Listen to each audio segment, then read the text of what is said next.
여러분들이 그 7년 환란 가운데 의문 갖는 가운데 왜 전사년반과 후사년반이 나뉘어지고 있는가, 이거에 관해서 의문을 갖고 있는 분들이 계실 수가 있습니다. 지금까지 공부를 했지만 정리한 건 7년 환란의 시작은 적그리스도의 등장입니다. 그자에 의해서 평화를 체결될 때고, 근데 왜 그 후로 전사년반과 후사년반이 나뉘어져야 되는가? 전사년반은 말 그대로 7년 평화적을 체결한 적그리스도에 의해서 전 세계가 평화의 시대가 되는 거예요. 그러면 많은 사람들은 적그리스도를 뭘로 봐요? 세계의 영웅으로 보겠죠. 우리가 성경을 볼 때 창세기 니무롯 아시죠? 첫 번째 용사. 그는 영웅입니다. 많은 사람들을 규합해서 그 사람들로 하여금 바벨탑을 건설해서 하나님을 대적했습니다. 첫 번째 심판인 물심판 대홍수의 원인이 하나님의 아들과 사람의 딸들이 통혼했잖아요. 그 사이에서 뭐요? 애들이 너무너무나 멋있고 잘생긴 애들이 나와. 명성을 얻어. 근데 이들이 사람들 앞에 인기는 끌지 모르지만 이들이 바로 하나님을 대적하게 했죠. 그래서 그것이 바로 첫 번째 심판의 원인이 된 겁니다. 그와 마찬가지로 창세기 보게 되면 인류의 첫 번째 영웅 니무롯이 등장해서 바벨탑을 건설하고 하나님을 대적했듯이, 계시록에는 인류의 마지막 영웅 짐승 적그리스도 등장해서 바벨론은 전 세계 지구를 상징하거든요. 이를 통해서 하나님을 대적하는 거예요. 이렇게 성경에 보게 되면 영웅이 등장해요. 그 영웅을 사람들은 자기들을 도와주고 구원해 줄 줄 여기지만 그 영웅들이 하는 일은 뭐라고요? 힘을 규합해서 궁극적으로 누구를? 하나님을 대적해. 그래서 이 짐승 적그리스도를 향해서 계시 6장에는 뭐라고 말합니까? 이름이 사망이에요. 그 자를 따라 음부가 따라. 이게 바로 적그리스도가 하는 일입니다. 그래서 전사년만 동안은 이자의 정체를 밝혀요. 두 증인이. 그래서 7년 하나는 전산별을 나눈 동안 전사년반은 왜 나눠요? 영적인 전쟁이에요. 후사년반은 뭐예요? 바로 이 짐승의 통치 기간이에요. 그래서 전사년반과 후사년반을 나눈다라고 하는 것. 그렇게 여러분 아시면 되겠습니다. 219쪽에 7년 평화조약은 어떻게 전개될 것인가 라고 하는 부분 함께 보도록 하겠습니다. 7년 평화조약은 장차 많은 사람과 더불어 한 이래 동안 뭐를 굳게 맺고? 언약을 굳게 맺고, 이 언약은 적그리스도가 이스라엘에게 성전에서 마음껏 예배드릴 수 있다. 이것을 언약하거든요.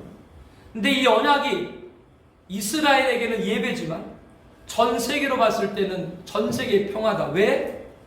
이 말씀은 곧 제3성전이 건축될 것을 전제하고 있고, 예루살렘의 성전이 건축된다고 하는 것은 이스라엘과 팔레스타인이 대립이 아니라 평화해야 이루어질 수 있고, 이스라엘과 팔레스타인이 평화하다고 하는 건 이 두 나라 뒤에 있는 전 세계가 바로 평화해야 되기 때문에 이것이 바로 평화조약의 시작입니다.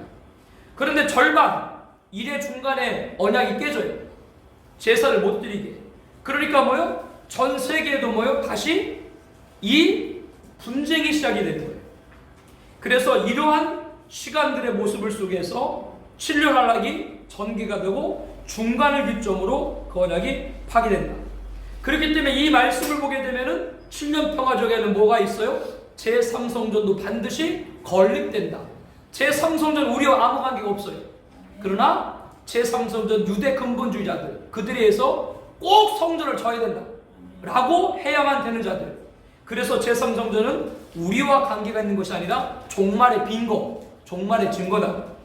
그것은 누구에 의해서? 적그리스도 중자에서 이루어지기 때문에 적그리스도의 등재를 우리들이 잘 주목해야 된다. 그런 얘기입니다.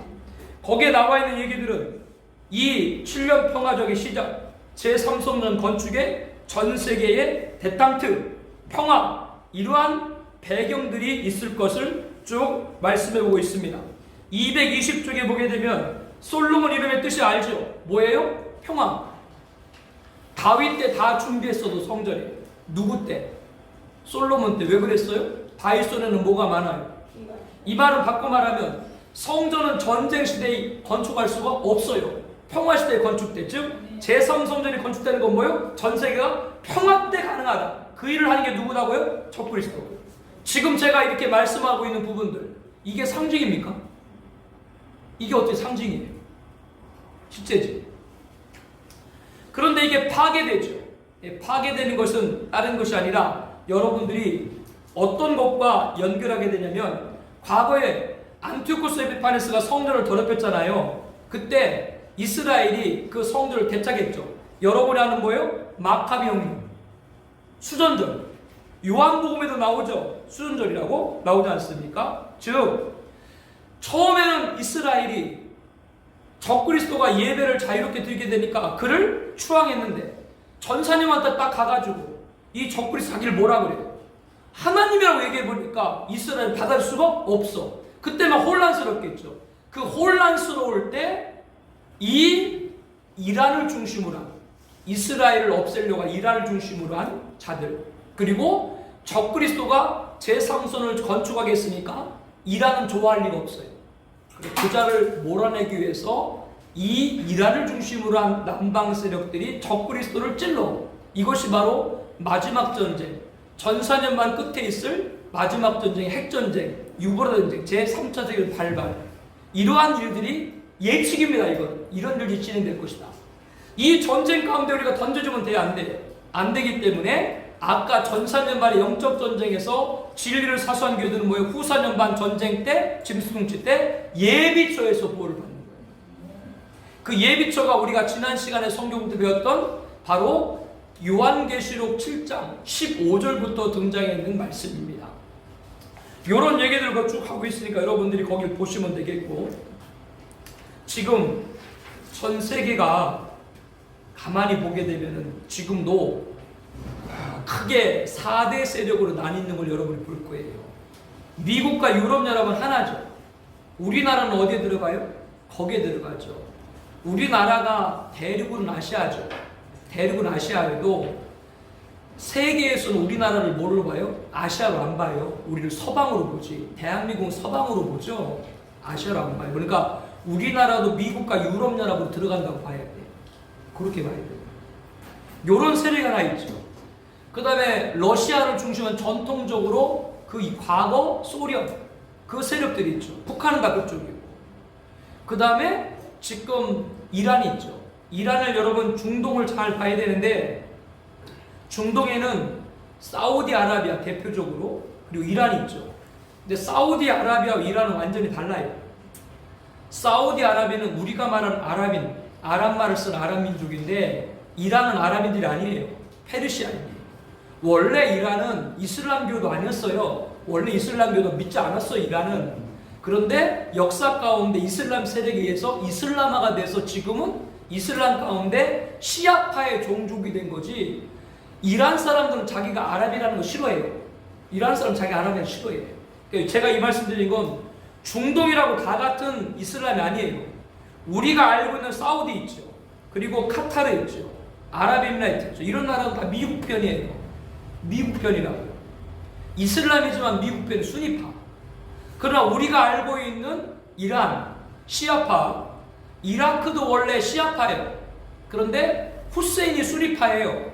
후세인이 집권하면서 이라크에 있는 시아파를 탄압을 했지, 원래 이라크와 이란은 형제 국가예요. 그런데 이 후세인이 집권하면서 이란 전쟁을 발발시켰지. 그래서 그게 사이가 안 좋지, 원래 이라크와 이란은 형제 국가예요. 그래서 후세인이 제거된 다음에 지금 이란에서 이라크 안에 이란 민명대 말이 나오죠. 거기 군대를 세우는 거예요. 이라크 정규군보다 이란에서 세운 이란 민병대가 더 강력해. 그리고 이란이 사우디와 경쟁 감각에 있기 때문에 알사드 있죠. 시리아. 그 알사드는 시아파거든요. 그 시리아는 순위파 국가인데 대통령은 시아파예요. 그러니까 알사드를 밀어. 후티 반군 그러죠. 어디 뭐 사우디 저기 뭐 유적 폭파했다 그런. 후티 반군이 예멘인데, 예멘은 순위파 국가인데 국가 정부는 사우디가 지원하는데, 그 예멘의 후티 반군은 또 누가 도와요? 이란이 도와. 레바논에 헤즈볼라 있죠. 그 헤즈볼라도 이란이 다 도와요. 그러니까 이스라엘이 싫어하는 거예요. 이렇게 이란은 이슬람이지만 수니파기 때문에 다른 나라에 자꾸 자기 세력을 넓혀. 이란은 인구가 8천만 명이에요. 사우디는 2천만 명 조금 넘어. 어마어마한 차이가 어마어마한 거예요. 그러니까 수적으로는 수니파가 많은 것 같지만 힘으로는 대등해요. 이렇게 중동도 사우디나 이런 나라들은 미국 편으로 봐야 돼요. 그런데 이란은 별도 세력이죠. 중요한 건 앞으로 이란이 핵무기를 갖는 걸 잘 봐야 돼요. 거기가 핵무기를 가지면 4대 열강이 다 핵무기를 갖는 거예요. 또 하나는 중국이 굉장히 막강하죠. 중국 세력들. 이거는 유추입니다.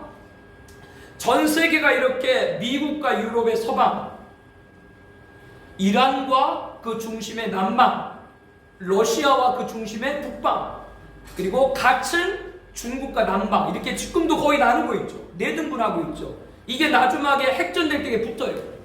붙을 때 누가 먼저 전쟁을 일으키나? 이란 중심의 이 사람들이 이스라엘을 도와가지고 성전을 건축하게 했던 적그리스도를 먼저 찔러요. 그 찔른다. 다니엘서에 나와요. 그러면 그 상황이 어떻게 되느냐? 서방, 미국과 유럽의 서방에서 적그리스도 나온다고 봐야 돼. 그래 거기서 찌르니까 전쟁이 되는 거예요. 요런 과정. 그러니까 이러한 과정들은 바로 뭐요? 7년 평화조약이 깨지면서 이스라엘 땅에는 제사가 금지되고 적그리스도가 성전 자기가 하나님이라고 얘기를 하게 되고, 전 세계적으로 뭐요? 이란이 다시 적그리스도를 찌르고 전쟁을 일으키고 핵전쟁의 발발의 위험이 오게 되고, 이 모든 전쟁의 최종 승자가 누구예요? 적그리스도가 되고, 적그리스도가 바로 후사년만 전 세계를 지배하는 시나리오. 이건 유추입니다. 어떤 분은 적그리스도가 시리아에서 나올 것이다. 어떤 분은 적그리스도가 에돔 왕국 우리 전통적으로 하나님 이삭의 후손들과 항상 대립을 했잖아요. 그래서 어떤 분들은 여기 전통적으로 에돔에서 나올 거다. 어떤 분은 안티오코스 에피파니스가 나왔던 것처럼 시리아에서 나올 거다. 여러 말들이 많이 있는데 뭘 봐야 되냐면 전 세계를 정복하려면 뭐가 있어야 돼요? 힘이 있어야죠. 힘은 뭐예요? 경제력, 군사력. 그 외에 여러 가지 외교도 있지만. 그러면 지금 전 세계 내등부를 봤을 때 아직까지 막강한 군사력과 경제력을 갖고 있는 건 어디예요? 미국과 유럽이지. 그렇기 때문에 거기서 적극 출현이 가능성이 많다라고 보는 거예요. 핵무기 숫자로는 러시아가 많겠죠. 숫자로는. 그러나 미국과 러시아가 그럴 리 없겠죠. 만약에 두 국가가 전쟁이 일어난다면 어디가 위에 있어요? 미국이 위지. 우리나라하고 북한하고 그럴 일이 없겠습니다만 전쟁이 난다. 어디가 위에요? 핵무기를 쓰면 모르겠지만 재래식 무기는 우리나라가 위죠. 그거와 똑같아요. 그렇기 때문에 적그리스도 등장을 누가 등장할까? 어디서 등장할까? 이거를 볼 때 여러분이 뭘 판단해라? 적그리스도는 세계를 지배할 자이기 때문에 외적으로 뭐가 많아야 된다? 군사력이 가져야 되고 경제를 가져야 되고, 그리고 성경은 영적으로 뭐요? 사탄의 힘을 받아야 돼.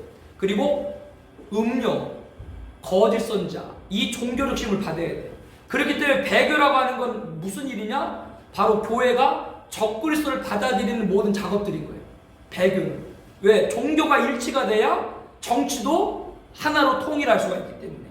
이것이 지금 배교가 하는 일들인 거예요. 이전 목사가 지금 여러분이 하는 얘기를 이 자리에 오신 분들은 100번도 넘게 들으신 분도 계시고, 또 이전 목사 이야기를 많이 듣지 않은 분도 계신데 100번 들었거나 많이 안 들었거나 이전 목사 얘기가 전혀 근거가 없는 얘기예요? 우리들 체감에 와닿는 얘기예요? 와닿죠.